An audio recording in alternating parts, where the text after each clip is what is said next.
What's up, Indiana? Welcome to Primetime Indy Sports Nation right here on IE Sports Radio, your direct feed for all that is sports.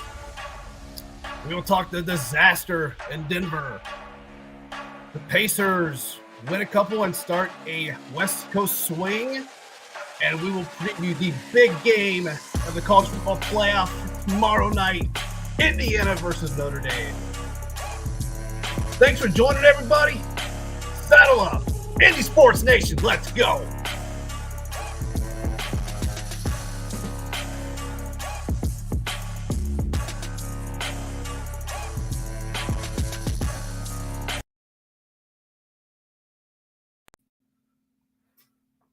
Good evening and welcome in, everybody. Big Mike, welcoming you again to a primetime edition of Indy Sports Nation. Coming to you live from the great city of Indianapolis, as I do each and every week. Hope your week has been as good as mine. Scratch that. I hope yours has been better. And happy holidays to each and every one of you. A pre-Christmas edition, if you will. Hope you don't mind the gear. I'm feeling a little festive this evening. As mentioned in the intro, we're going to discuss that disaster in Denver last week and preview the Colts-Titans game this week. Colts, by some miracle, actually have a chance of making the playoffs still, which is ridiculous. But we'll touch on that. We're going to touch on the Pacers' upcoming road trip, getting some college hoops. And obviously, at the end, we got a special guest to join us, and we're going to preview IU versus Notre Dame, the biggest football game in Indiana Hoosiers football history. Cannot wait for that game. Cannot wait for that game. So a lot to go over tonight. Thank you so much again for joining. But before we dive into everything, we got to give some great love to our amazing sponsors, as we always do. If you haven't checked them out, try them out rather. Planet Jerky and Seal the Deal Wax Seals. So once again, thank you so much. Let's get these bills paid, and we'll start with some hoops on the other side. Big Mike here, Indy Sports Nation, right here on IE Sports Radio, your direct feed for all that is sports. We'll be right back.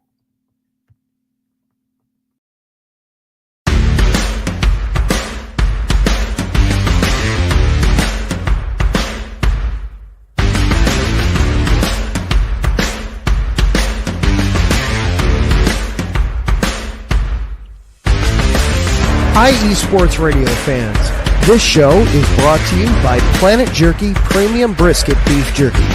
Planet Jerky is the official jerky of the 2022 California League champion Lake Elsinore Storm, Single A affiliate of the San Diego Padres. This all brisket jerky has gluten-free options, contains no MSG, no sodium nitrate, is low in sugar, and high in protein. Go to their website at planetjerky.net and follow them on Instagram at Planet Jerky. Planet Jerky, the jerky that's on a whole other planet.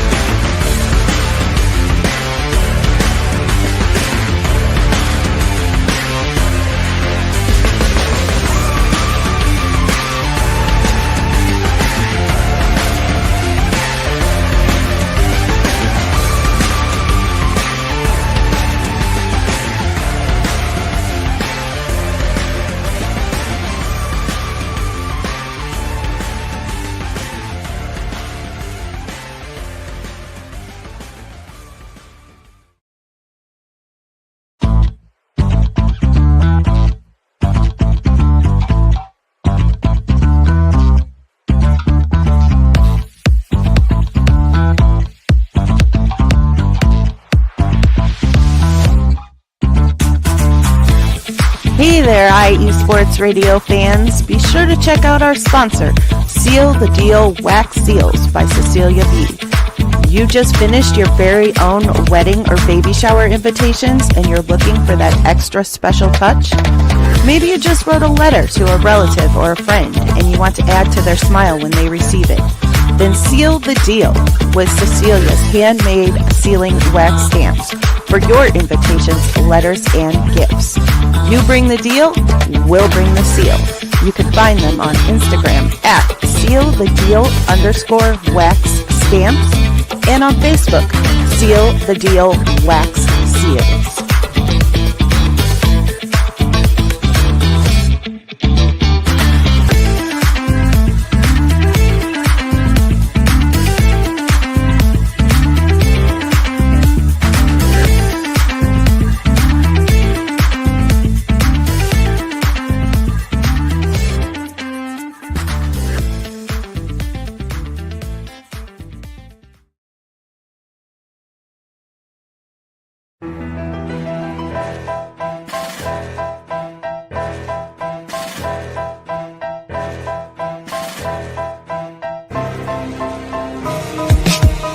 For the last 10 years, IE Sports Radio has been bringing you amazing content ranging from interviewing legendary athletes, coaches, and other authorized media personnel to building tailor-made shows dedicated to all major sports cities around the country. Make sure to follow us at IE Sports Radio on X, Instagram, Facebook, TikTok, and YouTube to keep up with the latest in sports and with all of our shows. Also, make sure to check out our daily updated website at iesportsradio.com. At iesportsradio.com, you can see our daily show schedule and check out all of our show pages with personal bios to learn a little bit more about each of our awesome hosts. In addition to our show pages, you can catch the iSports Radio blog, Hall of Fame, Fans of the Month page, and our merchandise shop including t-shirts, tank tops, caps, long sleeves, hoodies, and more. For now over a decade here at IE Sports Radio, we've continued to be by the fans, for the fans, and we thank you all for your support and for making IE Sports Radio your direct feed for all that is sports.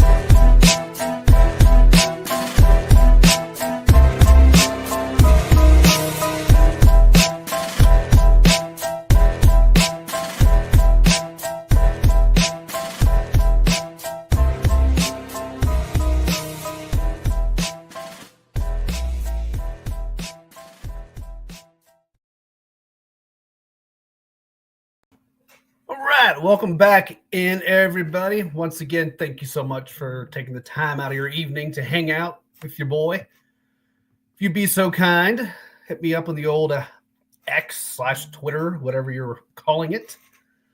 Get me up here at Indy Sports _IESR. You can also hit me up on the old personal account at The Chill Mike. If you're watching live, feel free to comment. If you're watching live on YouTube or X or any of the platforms for that matter, feel free to comment. Love the interaction.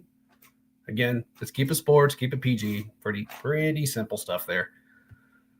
And before we dive into it real quick, it is the holiday season. So if you have a chance, go check out iusportsradio.com. It's a great site. We've got some nice holiday deals on some merch that we've got. So check it out, if you'd be so kind.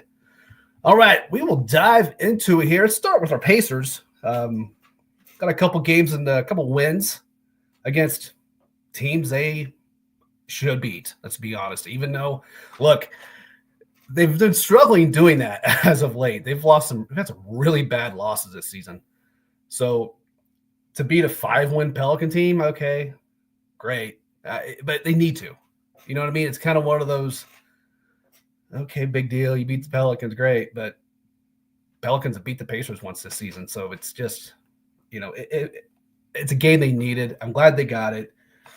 It puts them up to 8th in the East now with a very unimpressive 12-15 record. And I'm trying to take some positives away from this, right?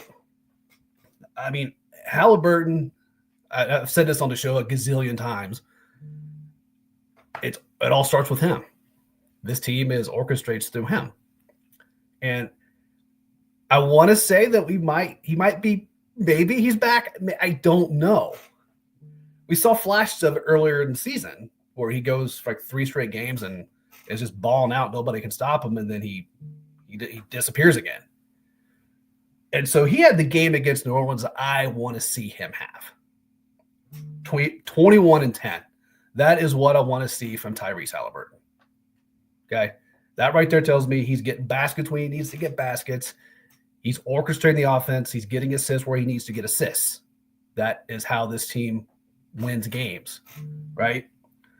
I mean, had a nice performance from Siakam. I know he's had a few off ones here, but he's still been pretty consistent, I think, from start to finish. I mean, we're all going to have those off games, right? But 22, 3 of 6 from threes, which I'll be honest with you, kind of makes me cringe when he's shooting threes, but he is hitting more of them this year. So, hey, that's fine. Miles, 14 and 4, 4 blocks. Still want to see him a little bit more on the boards, but I get it. I get it. That's where I like to see a different type of 5, if you will. But on that note, this happened while we were on air last week. Thomas Bryant, former Indiana Hoosier product, was picked up by the Pacers because they desperately need some depth, man. With the injuries, they have to have somebody in there. And so, it's early. I mean, he has 7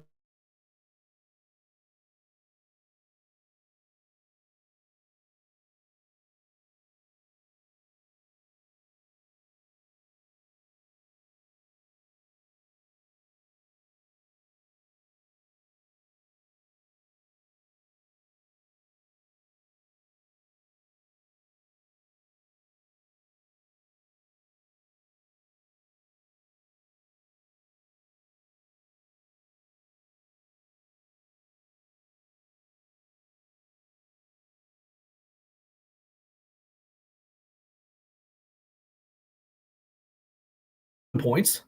Here we go. Now I get to see my mug again. Casey chimes in. Teams they should beat, but they haven't been beating and need to beat. Feels like a positive step given the way they've played this season. Casey, thanks for tuning in, brother. I agree 100%. 100% agree. Now, the concern that I have is these next 7 games. So tonight, 9 o'clock tip against Phoenix. All right. And then we got a Sunday game against the Kings. The Monday game, and obviously all on the road, right? Monday game at the Warriors. So 3-game trip. We come back for Thursday to play the Thunder at home, they look fantastic.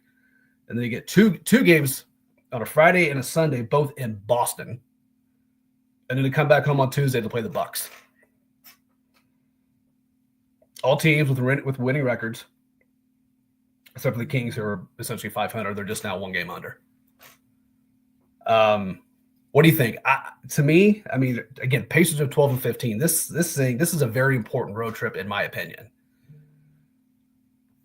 You can't go like 1-6 here on this trip, in my eyes. I just don't think you can. Ideally, and I would love to hear what you think on this, I would like to see him get 4. I'm just trying to be realistic here. I mean, again, Suns and Kings, maybe you can get 1. And then Warriors, Thunder, maybe you can steal 1 there, split 1 with, get 2 with the Celtics, maybe split 1 there, and you beat the Bucks. That would, to me, if you could pull that off, I'm good with that. I really, really am. This is a stretch that I'm a little nervous about. Boss man's chiming in, digging the gold Santa's hat. Hey, I appreciate you, brother. I appreciate you. Thanks for tuning in. So that's kind of where we're at with these Pacers here. And I just feel like with some of those games they should have and could have won. I just hope that this doesn't give us one of those tough West Coast trips. Well, I guess it's only 3-game swing, but you're coming back and playing some really tough competition. So to me, an important stretch coming up for the Pacers, no doubt about it. So we'll keep you posted on how things go. Again, the Pacers tip off at 9 o'clock in Phoenix. So let's move on a bit here. I want to talk. I got a chance to watch the Butler game last night. Butler versus Marquette. Marquette is a good basketball team. I mentioned earlier, I gave them a lot of credit when they beat, at one point, the number 2 ranked Purdue Boilermakers. And granted, I know Purdue is not the team that they were, and that's just what it is. They're just having that year where I think they're going to take a little dip before they kind of come back up in the coming years. But I think about this Butler team, and I've mentioned it a few times. They had to get some support. And I mean, Telfor and Brooks, they need more than just that. Those are decent pieces, I should say. I would say solid pieces, to be completely honest with you. But they were in this game. They were completely in this game. In fact, people, I mean, you look at that score and you're like, 10 points. Okay, well, here's the thing. It was 6 points, a 6-point lead for Marquette with about a minute 45. Somebody get left in the game. So the difference here, I mean, and again, they got some, Telfort and Brooks got a little bit of help. Telfort probably didn't have his best night, but here's the deal. You're playing a very, very good Marquette team, and especially Marquette defense. Great defense, and they rebound. And that's exactly what happened the other night. Just real quick, I'll give you some quick stats here. Butler shot almost 41% from three. McCaffrey himself was 2 of 4. Telfort was actually 2 of 4 as well. A couple guys off the bench contributed for some threes. Shot 51% from the field. And you look at Marquette, number 9 team in the country, shot 42% from the field and 20% from three.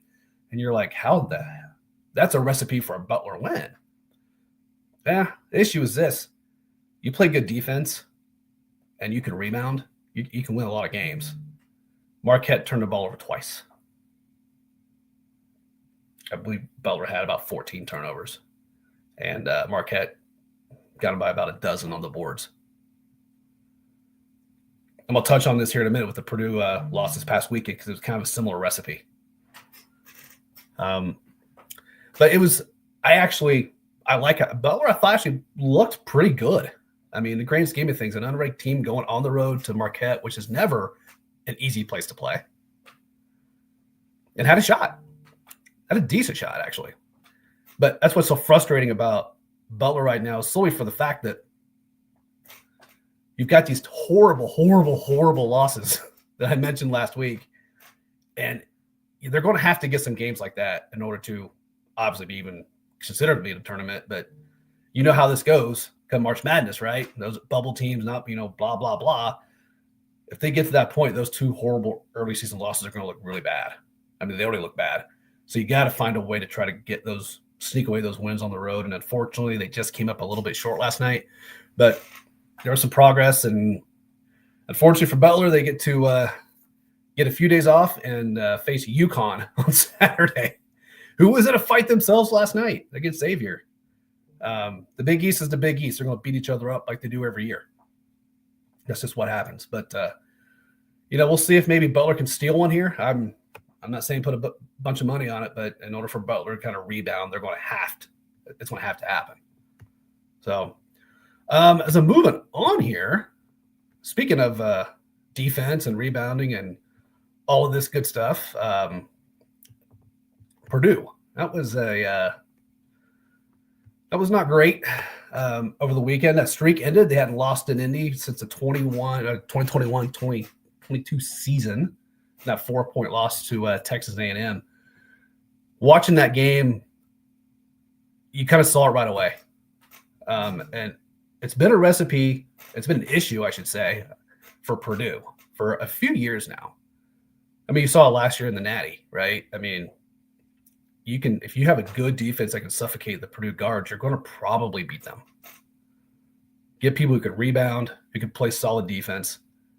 That's been an issue for Purdue. And it continues to be, especially now as they go to more of a small ball type of game without having a big, right? I mean, Kaufman-Wren, I think, has stepped in and done pretty well playing the 5.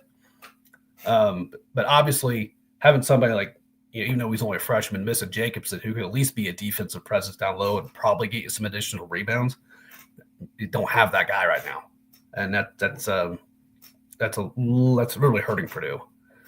And, just kind of pulling up some numbers right here. I mean, Purdue, again, turnovers, although A&M had their fair share of turnovers as well. But again, Purdue with 16 turnovers. That's the recipe. And they only shot 34% from three. I mean, they were not making shots. I think Fletcher Lawyer didn't score a single point in the second half. That's not good. You can't have your 2-guard go non-existent. And yeah, I've been a little bit critical. I've been a lot critical of him, actually, because he made some good plays in the first half, had some nice face, got some nice touches on his shots. But and then he was just gone. I mean, just felt he had 12 points, and I believe they're all in the first half. Braden was 15, but he was 6 of 14 from the field. That's not, not quite going to cut it. So again, CJ Cox had a decent showing off the bench with 10 and 17 minutes, but otherwise no bench help. The backup bigs are not doing anything. So they've got to figure something out there. And here's the thing. It doesn't get easier because guess what? at number 2 Auburn, Saturday at 4:30. This is not going to get any easier for Purdue. And that could be a good thing.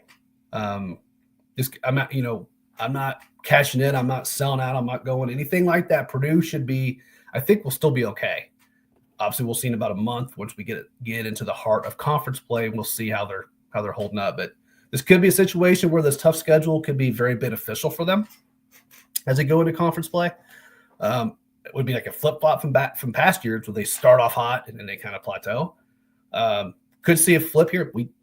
Hard to say, but big test for them. I don't necessarily need to see them win this game. I mean, being on the road, I just want to see this be a good competitive matchup. And again, let's just see where they're at, see what they're learning and adapting to in this new style of offense that they're having to play. So, a few other notes from Purdue before we take a break here. Just wanted to note with volleyball, obviously we all know that Purdue women were eliminated in the Sweet 16 pretty handily. And since then, there's been some news. There's Eva Hudson, all first team Big Ten, is now in the portal. Colvin, as you know, is gone. She was going to pro ball. So, and then Chicane has also hit the portal. So they've got actually 4 girls that have went into the portal. They've added one. So Lindsay Miller out of USC will be coming over. Obviously, it's kind of that people are concerned, worried, or yelling about the program and the coach and yada, yada. Look, it's a different world now. It just really, really is. With this transfer NIL deals and, hey, it's just part of it. It's unfortunate or fortunate, depending how you look at it. I'm not panicking yet. They've been a constant top 10 team for a long, long time. I'm not going to panic that that's going to change anytime soon, so we'll keep an eye on that. My buddy Zach chimed in as Auburn is probably the best team in the country. Player of the year, Johnny Broome. You very well may be correct. Early, maybe too early to say, with player of the year type of things, but definitely player of the year candidate, no doubt about it. So we'll, again, it's going to be a tough matchup for Purdue. I just want to see him keep it close, and hopefully they can make some adjustments from the A&M game. Last note on Purdue before we take a break. We got Coach Odom is adding to his staff. He's brought over Josh Henson from USC, which, okay. Seems like most of the USC people are pretty happy about it. So I'm not really sure if I should be too excited about this, but hey, we'll see. He's got Kelvin Green as his new defensive line coach. These guys have got some experience. They've worked together in the past. Sometimes a change of scenery can be good. Even, maybe Josh wasn't ideal at USC. It doesn't seem to be missed at this point. Maybe change of scenery does good. We will see. More names are coming. He's still getting some guys from UNLV to come over. I think he's up to 5 or 6 now. So, again, it's early on that. Stuff to keep an eye on, though, and we will continue to do that. So, with that said, we're gonna get a break in here real quick, and then we will discuss the disaster that was in Denver last weekend. So, thanks again, everybody, for commenting and joining in. Your boy Big Mike here on a primetime edition of Indy Sports Nation, right here on IE Sports Radio, your direct feed for all the sports. We'll be right back.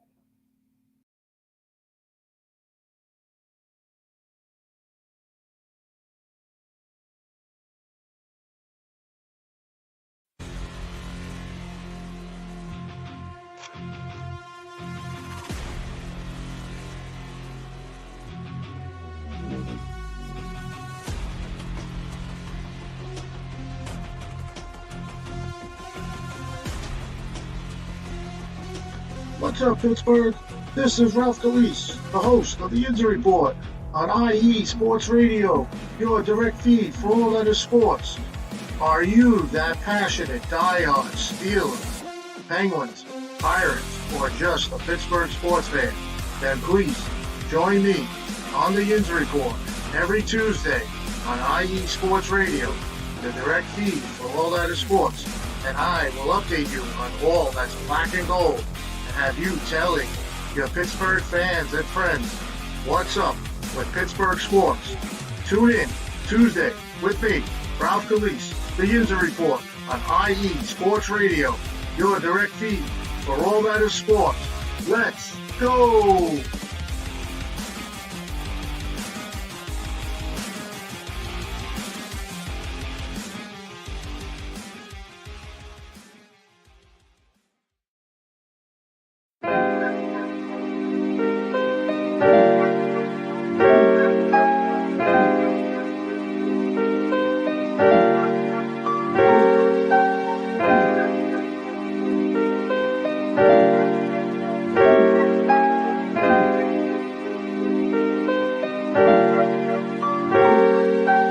Hello, ladies and gentlemen. My name is Davidson.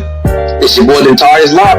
And we are the hosts of Fast Break here on IE Sports Radio, where we discuss everything in the world of basketball from prep to the pros. You guys should definitely check us out, man. Sunday, 8 p.m. Eastern, 5 p.m. Pacific. We got all the basketball information you guys need, so we look forward to you guys listening in. And please do, because we are the best basketball show on this side of the Mississippi. And please do check us out on Twitter at FastBreakISR. D-Lock, where's our time again? 8 p.m. Eastern, 5 p.m. Pacific. That gives you guys plenty of time on a Sunday. Tune in.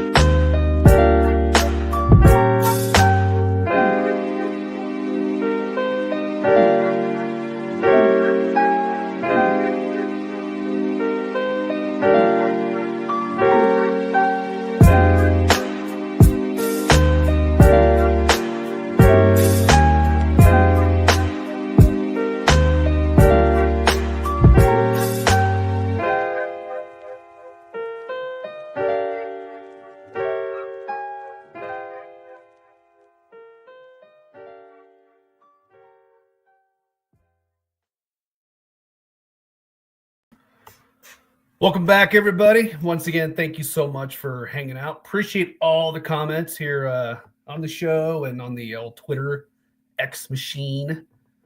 Again, whatever you're referring to it as these days. Well, let's just get into this absolute crap show that was the Colts in Denver last weekend. And this game started, and let me preface it again for those of you who may be out of market or whatnot. This was essentially playoff or bust type of game for the Colts, right? Now, I mentioned earlier they're still technically alive. There's like a 7% chance they could get in with a bunch of other junk happening, but this was kind of like going in. This was like a playoff game for the Colts, right? And it started off pretty good. It really did. They started running the ball, which I mentioned last week that they needed to be able to do, even though the Broncos do have a very, very good defense. But they needed to find a way to start running the ball, and they started. They run the ball. You know, Richardson had some nice passes, especially in the first quarter, and then that was pretty much it. But hey, started off okay. Bo Nix was really, really good to us Colts fans. He threw it right to a. Right, hit Zaire Franklin right in the numbers. So you've got a setup there where, as the Colts, it was really early on, could not have been going any better. Right, the Denver offense is not doing anything. Bo Nix has actually had a pretty decent season, but he's not playing well. Which, I mean, okay, so now you got this momentum building. Defense is getting some turnovers. The running game is starting to take shape, and here you're sitting with a 13-7 lead. Okay. JT breaks one. There it is. There's the one we've been waiting for as Colts fans, right? There goes JT, 41 yards, touchdown. Holy crap, it's 20-7. This game is, I don't want to say it was in hand, but it was definitely in control. And then the drop. And first and foremost, we're watching it here locally on TV. They're not even like, they go to commercial. So we're all gutting on our phones, like going on social media, like, wait, what do we see? What happened? They're not even showing this on TV, which is just ridiculous in of itself. And then we come to find out, and here it is. You see the videos on on Facebook, X, Twitter, whatever. And you can see the ball's coming out before he crosses the goal line. I'm like, how in the world does this happen? A, in 2024. A, when you're a professional running back, arguably one of the best pure running backs in the league. In a must-win game, what the bleep are we doing? So naturally, and he comes back to commercial, and we know right away, it's like, oh, there's the Denver offense on the field. Like, unbelievable. So that goes from what should have been a 20-7 lead. Denver takes the ball, goes down, gets a field goal. So that's now 13-10. So it's a whole different ball game. Whole different ball game at that point. So here we go. Denver comes to touchdown. Great. Okay, fine. It's not that you just felt the momentum was gone. Right there. I mean, once JT, drops the ball, figuratively and literally, you feel it's shifting. I even posted right after the fact. I go, this will cost the Colts the game. And it did. Well, wait, Mike, they didn't lose by 7. No, they didn't. But the train went off the rails after that. And then we get the play call, right? We all know where I'm going here. So let's do this little trick play, because it worked once early in the season, so it's going to work again. By the way, the one time it worked was against the Jaguars. Not like necessarily a perennial defense like Denver has. So we run this trick play, and it involves A.D. Mitchell. That dude hasn't caught balls all season, so let's put him in this trick play where his decision-making is imperative to this play working. So let's give him the ball. So here it is. The trick play goes. Richardson throws it to him. Holy crap, he caught it. Okay, good job. Awesome. And then, all right, he looks downfield. Oh, okay. Oh, wait, no. Then he turns his head. Make sure he grips the ball. Make sure he's got it, tightly in his hand. Okay, looks up again. Pulls his cell phone out of his freaking pants.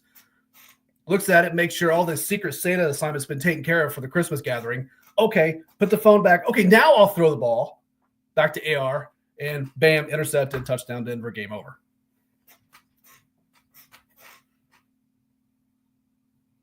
Now, granted, I know the O-line didn't do their part in this. Fair. Yeah, they did not. But it's not there. It wasn't there. And then afterwards in the game, he sat there in the locker room like, well, you had to see it from my perspective. What? Well, first off, you took about an hour to throw the damn thing. And then, oh, yeah, you see the O-line's breaking down. Okay, yeah, I'll still throw this. Now, actually, I'll give him a little bit of credit. It actually was a decent throw. It might have been one of the best throws we've seen in the entire game from either quarterback. Zach chimed back in. Denver outscored 24-0 after the JT dropped touchdown. Exactly right. It's exactly right. That was the complete game changer of the game. That's why they lost. I mean, imagine they're up 20-7. They're up 20-7. There's no need to run that stupid trick play. Denver offense isn't doing anything at that point. Well, again, that was just everything set that whole fumble just set everything in motion. And then here we are after the game. Let's go to this real quick. Shane Steichen's like, well, yeah, it was a mistake. It was a mistake. But, he's our guy. He's our leader. He's JT. I'm sorry. Is there not any accountability with this team ever?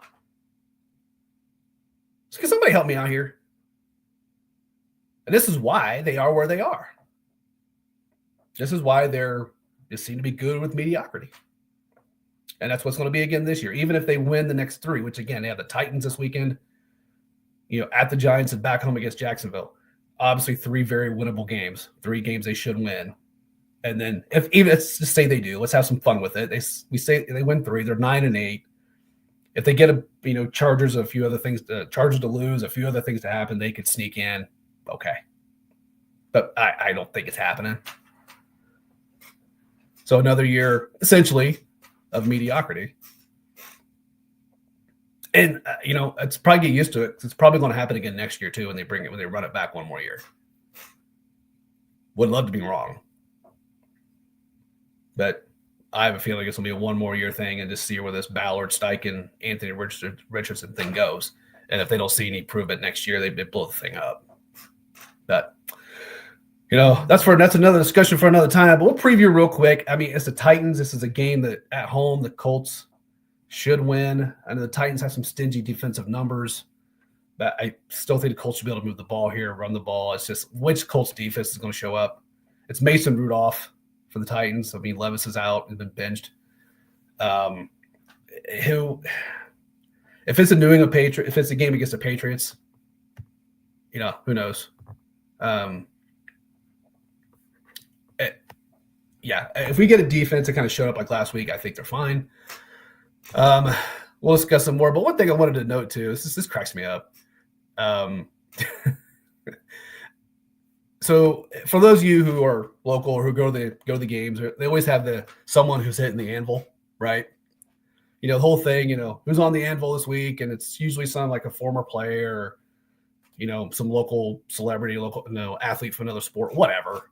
And it's hit the anvil 3 times and gets the crowd going right before the game. Everybody's getting amped, like let's go, yada yada yada.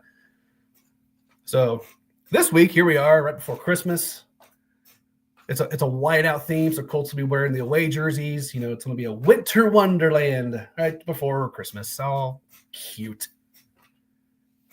So what's who's going to be on the anvil? Who's going to be that guy like really representing Colts Nation, so to speak, on the anvil? Let's put Darius Butler there. That's a solid call. We couldn't find anyone else. Like, I'm just asking. I mean, can we not find anybody else to do this? This guy is on McAfee show, like ripping everything, a bench AR, all that crap drama from earlier in the season with Flacco and blah, blah, blah. We all saw what Flacco did as a starter. That was awesome. So yes, put that guy up there who's made half of Colts Nation, if not more, like just livid with him. Let's put that guy up there because apparently we can't find anybody else, anybody better. So I don't know. You know what? I'm going to start it right now. I think we should get a hashtag going right now. Put it out there, man. Big Mike on the anvil. Why not? I'm going to speak that into existence. Doesn't have to be this year. We don't have to do it this year. There's only 2 home games left. It's obviously not going to happen this Sunday, so it's okay. We can talk about 2025 Colts. I'm here. It's all good. Oh, they get me going. It's because we love them. We're emotionally invested, right? I mean, that's just what it is. And you just see, we're sick of mediocrity. The fan base we're sick of it. And it seems to be that certain people within the organization are all for it for whatever reason. So it just drives me nuts. Zach's chiming back in. Wouldn't be surprised to hear some boos. You know what? I'll be one of them. I'm just saying, I'll be one of them. So, all right. On that note, I'm going to end the rant here. We're going to take a final break. Get a little bit of IU hoops, and then we're going to preview the big IU Notre Dame matchup here. Should have our special guest here shortly. So, thank you again for tuning in on your busy evening. We'll be right back with some IU talk and Notre Dame IU. Be right back.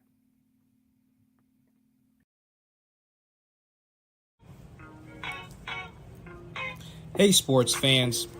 Are you in the market for Florida sports or just keeping up with the latest in the Panhandle? Palm Tree Sports is a dedicated audio hub to all things sports in the Sunshine State. We cover current events, big news, heavily favored opinions all across the NFL, NBA, MLB, and so much more. So come check us out every Saturday evening at 6 p.m. Eastern Standard Time for a down south education on Florida sports and athletics. It's hosted by yours truly, Corey Pujols, and is powered by IE Sports Radio, your direct feed for all that is sports.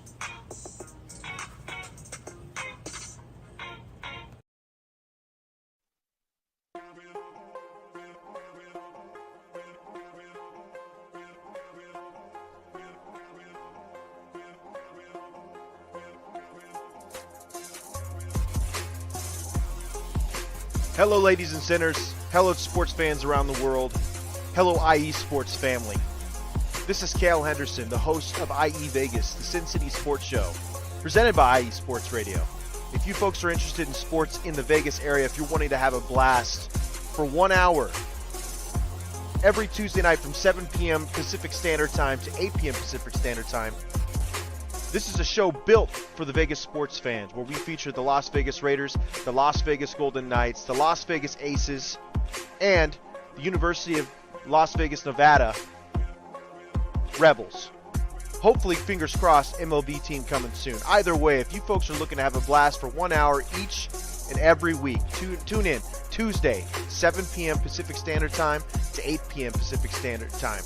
If you folks are interested in Vegas sports news, go to our Twitter at SinCities_IESR, and you can speak with me, the host, Cale Henderson, at Cale_Henderson on Twitter at any time. Be happy to reply. Always want to reach out to our fans. Again, the Sin City Sports Show, presented by IE Sports Radio, your direct feed for all that is sports.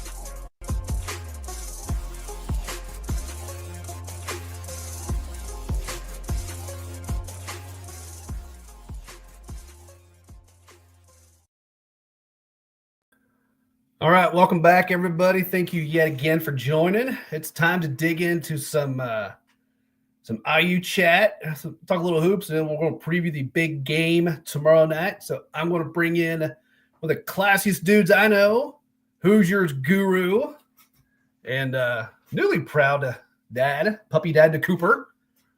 Craig, how the heck are you, buddy? Man, I'm doing great, Mike. Thanks for having me here, man. I'm in the festive mood, as you can see. I got the beard and then the red, and it's almost Christmas, So but it's almost IU Notre Dame time too. So yeah, absolutely. Fight for it. Let's go. Let's go, man. Let's go. First and foremost, happy holidays to you and yours, man. This is a fun holiday season with everything going on, no doubt about it. Yeah. Real quick before we dive into the big game tomorrow night, I just wanted to ask you real quick, how are you feeling about Hoosier hoops right now? Oh, I think it's a little bit of the same from last year, Mike. I think if I had to really kind of cut to it, defensively, I mean, they have to get their act together a little bit better. Obviously, we saw the debacle in the Bahamas there against Louisville. I mean, that was just that's still a head scratcher to me, in terms of just the effort that they displayed and everything like that. But one of the reasons I mentioned defense is because I think Mike Wilson actually was kind of maybe kind of adjusting, maybe playing a little bit more zone here coming up. So I'm going to be interested to see whether that's going to kind of help them out, these next two against Chattanooga and Winthrop. These two teams have NCAA tournament experience. So, yes, they do. I mean, although I think IU should win both those games, I mean, I would not be surprised if they have a little trouble with both of those next two. Are you concerned about their outside shooting? That's been an issue for them as of late. Yeah, I mean, that was one of the things I thought maybe they kind of shored up a little bit in the offseason, kind of getting good and Carlisle and some of those guys as far as the 3-point shooting. They're not really taking as many threes. And I thought maybe they would, I thought they would kind of score the three ball a little bit better. But again, I mean, I think the shooting still, in my opinion, is still a big concern. Yeah, I agree with you. But I think from to put a little bit of a positive spin on this, there's really nobody in the Big Ten right now that's wowing me, even though UCLA is on a win streak. So I don't see really anybody running away with this, and it's still December. And I think with these next couple coming up, to your point, even though they've got some NCAA tournament experience, I would like to see, maybe some few small adjustments here and there to kind of get these guys ramped up, because we're going to get in the heart of conference play here really quick. And then I hate to see something go off the rails like it did at the end of the Nebraska game. Yeah, I just think I think the key for them really is just they just got to stay. They got to make sure that they stay in front of the ball. I mean, it's kind of almost like you almost could say the same thing about the Pacers, right? It's like, they got to defend, stay in front of that ball, making sure, because one thing too, I mean, teams they're shooting the hell out of that just from the 2-point spot. I mean, teams they're just going ballistic. And it's actually been a little bit more so this season compared to last season. So, like I said, yeah, they gotta stay in front of that, stay in front of their guy there. And I mean, it's just been frustrating to see so far. But again, I mean, here we are in December, so we not quite into the teeth of the Big Ten just yet, but yeah, I'm kind of hoping to kind of see a little bit better, effort, obviously, because you're looking at all these guys they brought in, man. I mean, they got the big court and everything like that with Valo and Renew and also in Mako, but you do want to, I know for myself, I certainly anticipate the team, getting to the NCAA tournament. That's my expectation. Yeah, I'm Sweet 16. That should be the expectation with this group. So, that's kind of where I'm at right now. So we're just kind of playing a wait and see maybe if he kind of tinkers with that zone a little bit to maybe kind of help out the defense. Yeah, I agree. There's just too much talent on this team. Yes. In my opinion, especially look at this roster and it's like that. I mean, they should be performing better in my eyes. But again, like we said, it's early, and they hope we can take these next couple and get some good, nice wins, and just take that momentum into January, which would be great. Yes, absolutely, absolutely. So, all right, man. Well, let's get into the game that this state has been drunk about for the past 2 weeks. Man, oh man. From a college football standpoint, I can't remember the last time we had this level of excitement. Oh man, you know what, Mike? I don't know if you can hear it, man, but I don't know if you can hear it, but this is the calm before the storm, right? Yes. No more sleep left until the huge. I mean, I can't remember a college football game just in particular with this state being bigger than this. I was one of those where I was like, I was ecstatic. Okay, IU versus Notre Dame. Okay, let's go. I know some were like, oh, there's okay. We wanted to see kind of two teams advance, but I mean, you know what? I love it. And this is, I think we're going to be in for a really, really good game. It's going to be cold. It's going to be like what I think kickoff maybe upper 20s and then kind of dipping into the mid 20s there. So, wind chills in the teens and stuff. So, football weather, baby. Football weather in South Bend and in Notre Dame, stirring up the echoes and everything. Man, let's go. Come on, let's go, IU. Yeah, and I'll be the first to tell you, man. Initially, when I first saw the matchups, my first thought was I kind of wanted to see him maybe bracket into the second round, but then I was like, you know what? There's no way that could work based upon how the playoff is set up. So I'm like, all right, that's cool. I'll take this right now. Let's go. I'm excited. So give me a take or two from a Hoosiers perspective of where you think IU has maybe has an advantage or two, and could maybe I guess it's simply put, maybe pull off what would be an upset. Yeah, so really the first key, in my opinion, is obviously they gotta get the running game established first and foremost. Law firm of Ellison and Lawson, right? Mm-hmm. So those guys, you kind of have to get that going so that you can get Curtis Rourke to kind of hit on those deep passes, right? And then of course he's going to be looking for Mr. Waffle House, right? We know who he is. He's open 24/7. Yes, sir. So really, I think, in kind of bringing this up too, Notre Dame has, and Notre Dame is very good defensively, so don't get me wrong. Yes. But I think this is going to be one of their very first true tests against a very good offense in Indiana. So I'm going to be very eager to see if Indiana can execute hitting that long game, hitting that long ball to Surratt and some of those other receivers. And I think, in my opinion, I think that's where if we can take advantage of that, and because Notre Dame secondary, as we know, is very good. Yes. We kind of want to see that chess match. We want to see how that Notre Dame secondary can get tested by Rourke kind of hitting on some of those long bombs to Surratt and also maybe even to Omar. Right. Yeah. So I agree. I think it'll be interesting to see if the IU offense has taken what they've learned from that second half against Michigan. Yes. And then obviously what they experienced over at Ohio State, and see if they, because I personally believe that it's my own. I think Notre Dame's secondary is better than both of those schools. I'm not saying they're a better team or anything like that, but so I'll be really interested to see if they can, what kind of adjustments they can do, because Xavier Watts kid, he's pretty good back in that Notre Dame secondary. Yes, he is. Yes, he is. I think he's probably got like maybe a second round, third round grade right now, NFL draft. Yeah.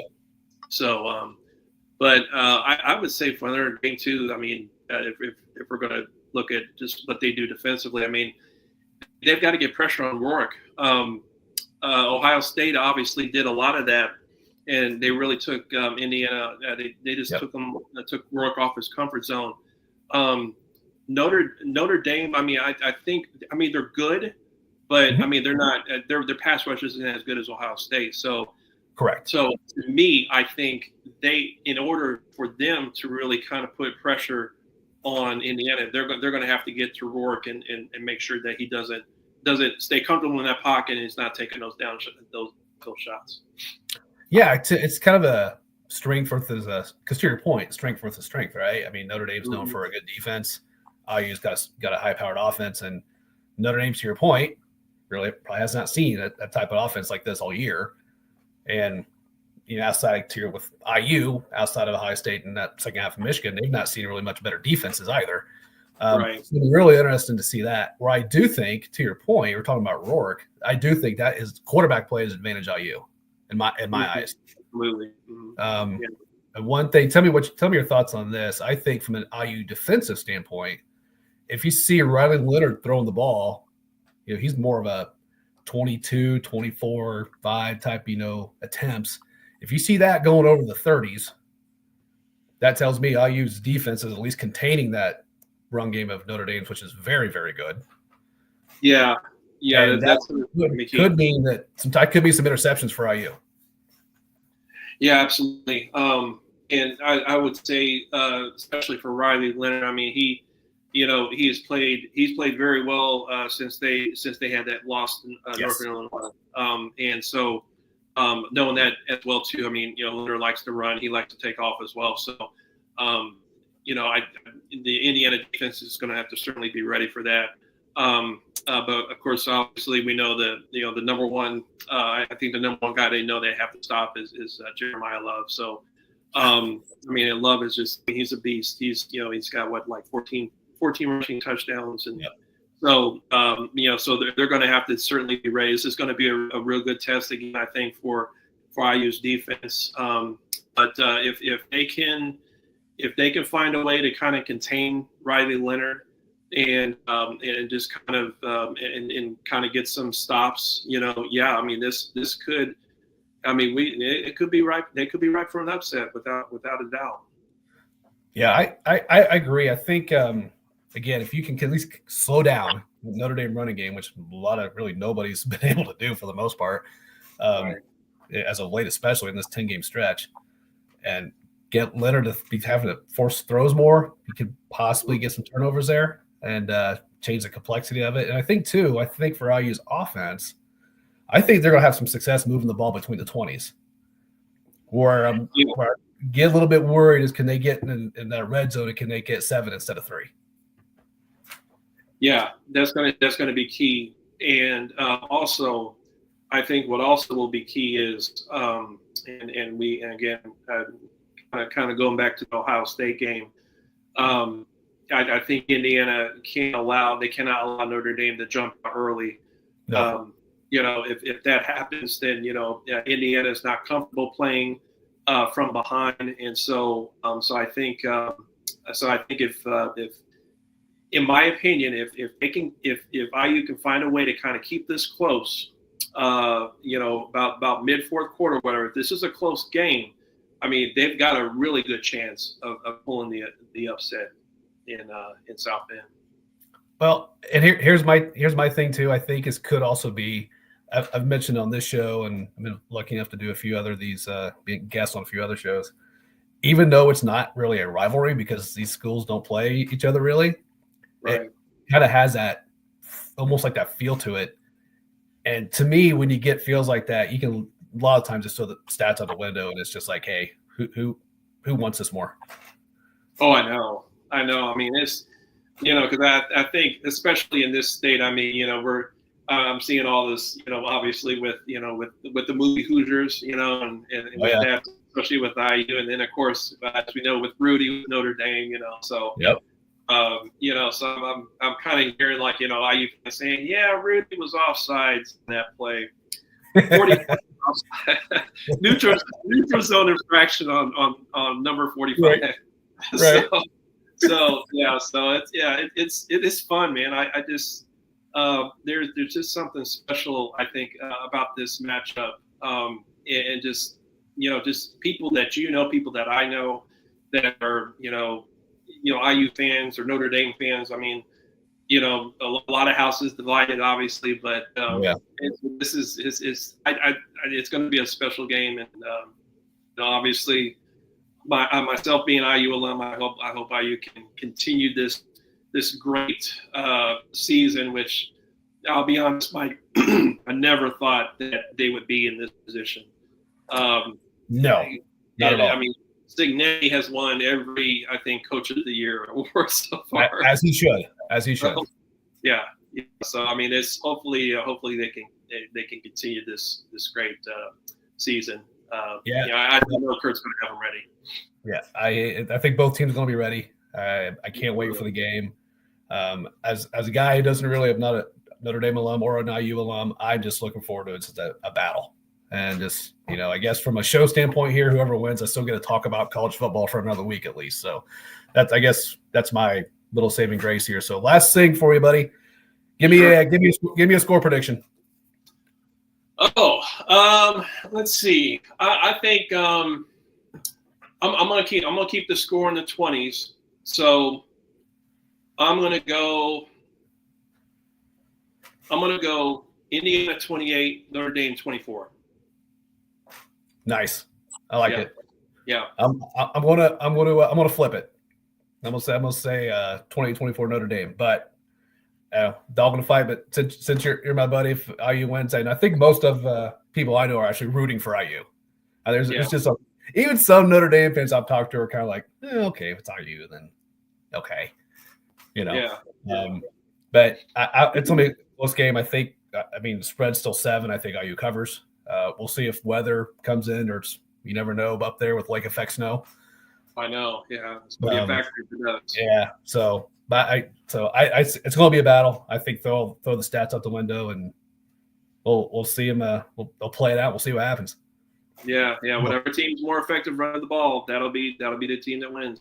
Exactly right. So one more question for you. Where are you watching the game, man? Any fun plans or? Oh goodness, I'll probably just be watching here at home, man. I'll be honest with you. Because I normally go grocery shopping on Friday nights, but no, not tomorrow. Not tomorrow. I'm going to be watching the games. So I'll just be watching in the comforts of my own home. No, it's probably smart because I think every place in the state is going to be packed tomorrow night. So after those bars will definitely be rocking. Yeah, it's going to be rocking. Good luck finding an open seat in any bar in Indiana tomorrow night. No, forget it. We are at the hour mark, brother Craig. Thank you so much for taking the time to join me, man. It's great having you on. We'll have to do this again sooner than later. Absolutely. It's great being on here. Thank you so much, Mike. And again, Merry Christmas, Happy New Year to you and your family. Absolutely. Merry Christmas, Happy New Year, and tell your lovely family I said hello. Absolutely. Take care. All right, we'll see you, buddy. All right, that is going to do it for us. But one quick thing. I know we're coming up on the Christmas, holiday season, right? Hanukkah, Christmas, Kwanzaa, all the good stuff. So once again, happy holidays to you and yours, and a quick shout out to the boss man, Larry B, and everybody who's on this amazing platform that is IE Sports Radio. Thanks for letting me do this for the past 3 months. It's been so much fun. I will continue doing this as long as they will let me. So happy holidays to all the folks at IE Sports Radio. And once again, have safe, happy holiday season. We'll see you back here next. We're going to do this again next Thursday night too. It's primetime thing's kind of fun. So we're going to do it again next Thursday night. So, here we go. Boxing Day or whichever, Kwanzaa and all that good stuff. We're going to celebrate. We're going to talk all some Christmas memories and Christmas sports memories, I should say, and go from there. So once again, Big Mike here, Indy Sports Nation, right here on IE Sports Radio, your direct feed for all that is sports. Have a good one, everybody.